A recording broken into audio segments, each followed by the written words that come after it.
I think someone has made my daughter trust them. Tonight on Missing Persons Unit, the night this sweet 16-year-old never came home. Was she abducted? I'm scared for her. Police find her wallet, but there's still no sign of Amanda. If you know where she is, ring me and let me know that you know. Plus, Talei Pless, is this you? Look at her nose. Missing for 9 years. Now, the break her family has been waiting for. Because I reckon she's changed her name and she's leading a different life under a different name. It's just heartbreaking not knowing. And how the love for a lost son helped two mothers find each other. God bless you.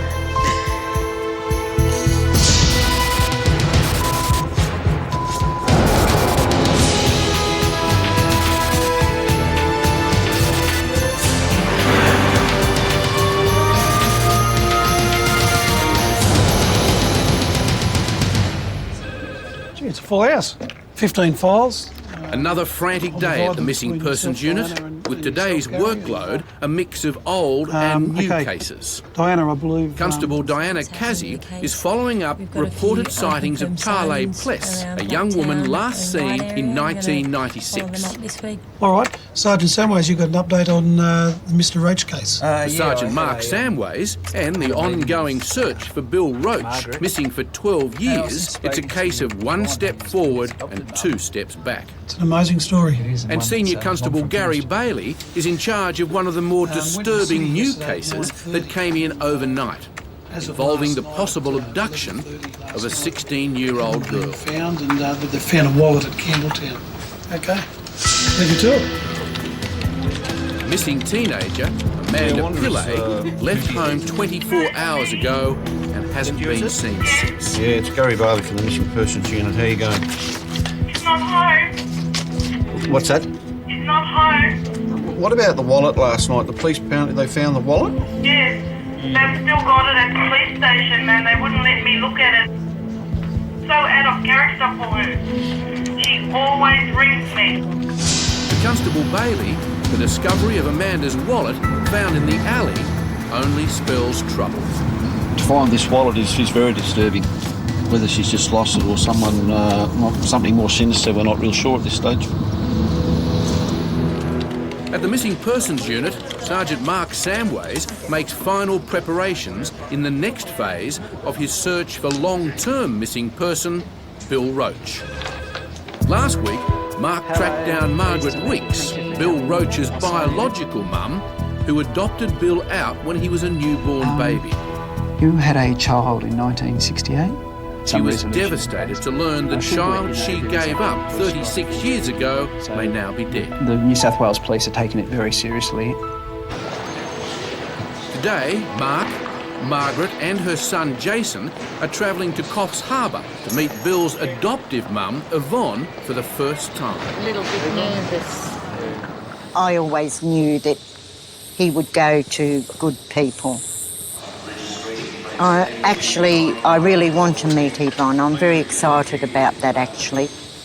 I really want to thank her for all she's done for him, you know. But I had to be prepared also because I had to tell my other boys about it too, which they never knew about it. But they know now and been very supportive, especially Jason.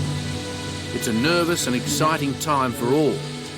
Until 2 weeks ago, Jason never knew he had a baby brother. I never expected to have another brother out there. All I wanted to do was find out more about him, what he was like and what sort of man he was. Yeah. Searching for any clues that may shed light on Amanda's disappearance, Gary visits the family home in Ambervale to talk with her distraught mum, PUTI. So this is this a picture of Amanda? Yes, that's the last. That's the most recent one? Yes. I just know her to be a good kid, listens, stays home, likes to go out, but always with a friend, never goes on her own, never, or with her brothers. 98. It's now been 26 long hours, and neither Amanda nor the friend she was out with have made any contact. Look, she mastered the Bible. It's completely out of character for this straight-A student. So, understandably, there are grave concerns for her safety. Well, her curfew is 10 o'clock. She has to be in the house by 10 o'clock. Those are the standard rules. And there's never been any problems with that before? No, she's just turned 16 and I've just let her go out with these friends. That's the first time she's ever gone there to the city. And then come last night, you expected her home at 10. What time? And then I believe the police... They rang me. They were in contact. What time was that? About 8-ish. About 8, yeah. And what did they have to say then? So they found her wallet in Campbelltown Tunnel by the... Near the railway there, is it? Railway station. The first thing Gary needs to establish is where Amanda was last seen. Someone stole them and I just can't buy anymore. 12 years after Bill's disappearance from Armidale, his two mothers are preparing to meet for the first time. And there's a lot riding on this meeting for both women. If Margaret's DNA matches the blood found in Bill's last home, then the mystery of his disappearance may be solved. Certainly no idea that anything can twist as far as this is twisted, and so it was like coming full circle. I know what I'm feeling, so I can't imagine what she's feeling. It'd be even 10 times as worse, because she's been his mother since he's been 6 weeks old. Get the nerves at first. But it's and then also a chance for Margaret to learn more about her baby boy. I think this is going to be a wonderful day for you. Yes, I think it is too. And I hope it is for Yvonne and Kim. For Yvonne, this meeting is a dream come true. It's Amanda's mum here. But back in Ambervale, Putty is living a nightmare. Was she worried or concerned or anything yesterday? Gary and Putty have found Amanda's diary and begin to call her friends one by one. She didn't say who she was with at all? Ofa said she was on her own. Amanda wasn't where her mother thought she was yesterday. Instead, she was in a pool hall in Liverpool. I think Amanda's been... I don't want to think like that. Amanda, or your friends, if you know where she is, ring me and let me know that you know. Just let me know she's all right. Please. Hi. Margaret, this is Yvonne. Finally, after weeks of waiting, Bill's two mums come face to face for the first time.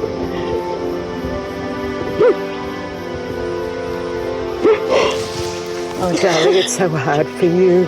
And you too. I know, but you brought him up. Well, without you, I couldn't have had a lovely son. I knew he'd go to somebody wonderful. God bless you. And you too. But I have so much to ask you, and I hope you don't mind. And I ask you to. Yeah? I've got it all there ready. You know. You need to know and I need to know. Yeah, so. yeah, definitely. It's the tunnel where her wallet was found last night about 8 o'clock. 28 hours after Amanda disappeared, a lucky break for Gary. Where does it lead to? He uncovers surveillance footage from where Amanda's wallet was found. The mall over there. So the wallet was found about 8 o'clock in the tunnel. So if we could start from, say, 8 o'clock and work back. This is sort of facing from the railway, this footage, isn't it? What's this bloke up to? And I think there's something thrown on the ground. Yeah, he's thrown it out. What time's that? And caught on tape, red-handed, this man rifling through Amanda's wallet. Sort of turns bad, you know.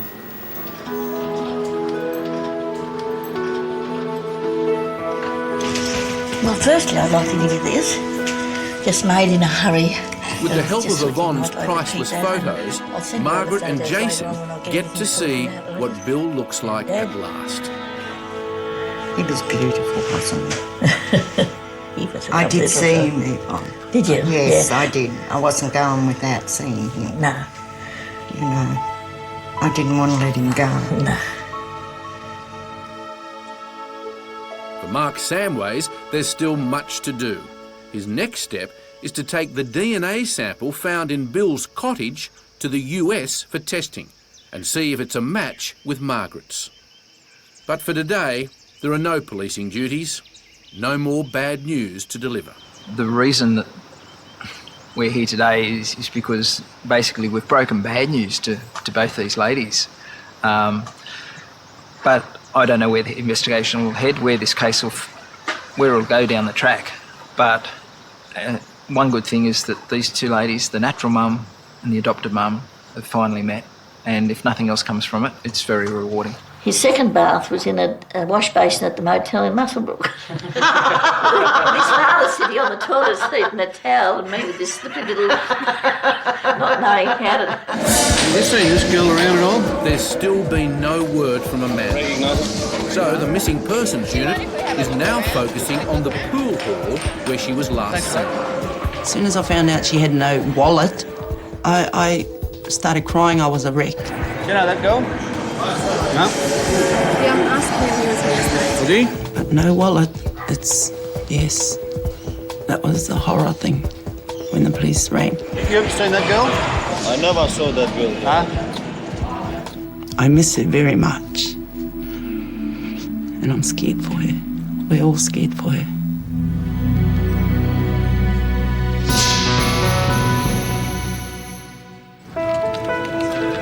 Today at the Missing Persons Unit, there's been a breakthrough in one of their long-term cases. Following the nationwide publication of this photo, police have received a number of credible sightings on 39-year-old Talei Pless, who's been missing nearly a decade. He actually saw Talei Pless being escorted by 2 police officers out of St Mary's Cathedral. Constable Diana Casey is in charge of investigating every reported sighting, and with the help of Darren Connerbeer, is also searching a national database for any other leads. Meanwhile, back at Ambervale, Amanda's mother, PUTI, is worried sick after her second sleepless night with no news of her daughter. Excellent test results, 100%. Oh, she got so much good things that she's done. Amanda has never been in any kind of trouble before, so her disappearance is a complete mystery. I think someone has made my daughter trust them. Someone's going to offer to help her. Take advantage of her, that's what I'm scared of. X marks the spot. You ready? Diana Casey and Darren Connerbeer are investigating the possible computer matches for Talei Pless. What we're doing now at the moment is eliminating anyone that definitely doesn't look anywhere near what our missing person looks like. No. Case by case, they hone in on the images looking for any details to match against their photo. Even though the date of birth is wrong, and that's what Sergeant and I a tip. So, armed with 7 possible matches, the footwork begins on tracking down Talei.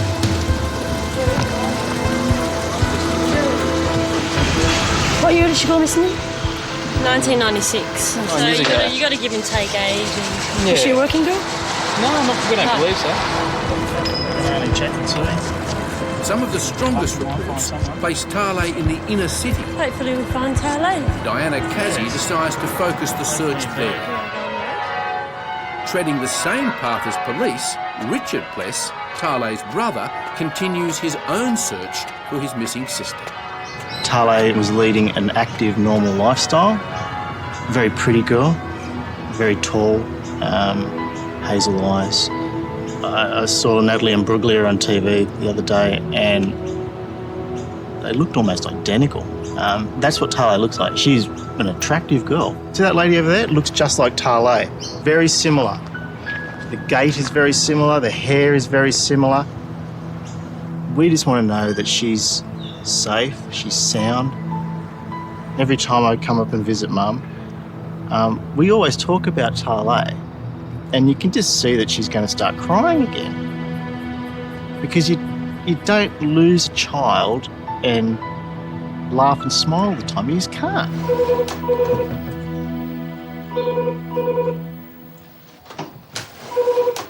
Hello? Yeah, PUTI, it's Gary Bailey from the Missing Persons. How are you going? You haven't heard anything, no doubt?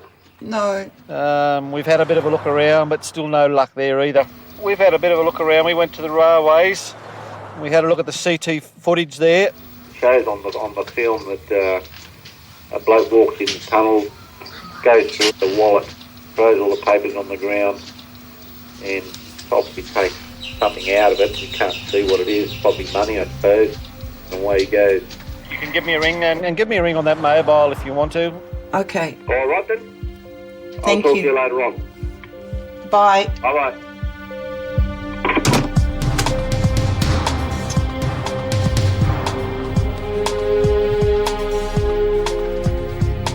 Nothing.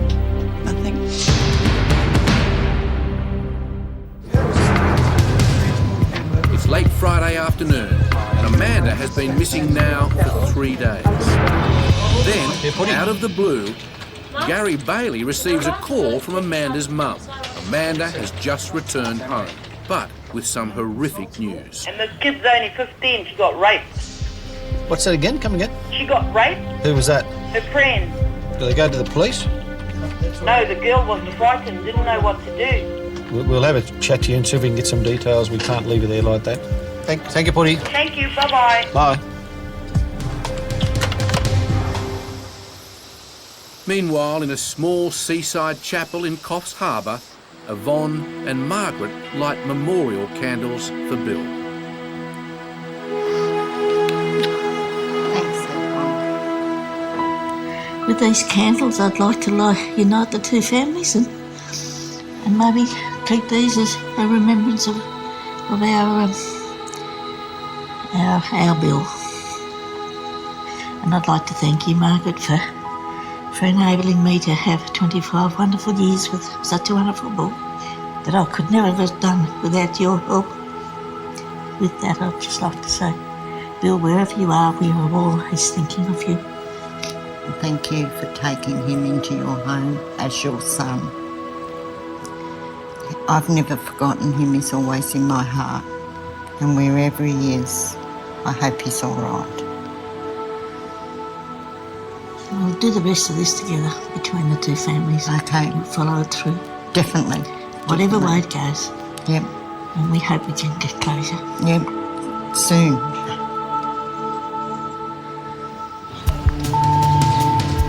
Gary Bailey arrives at the Pillay home to question Amanda and to find out more about the rape allegations. You told your mother that apparently one of this friend was at the bus stop. Apparently she reckons she'd been raped or something. At the station. Is that true or not? As far as what she told me, yes. Yeah. What was her name?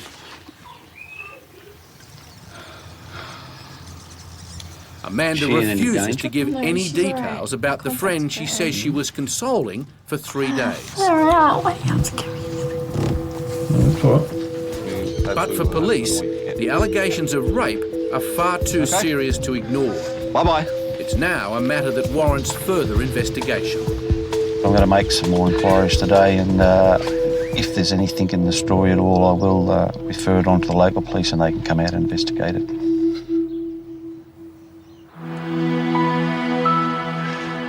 Well, I'd just like to say to the people of Armidale that where we lived and where Bill grew up with Kim, his sister, and I'd just like you to think back to 1993.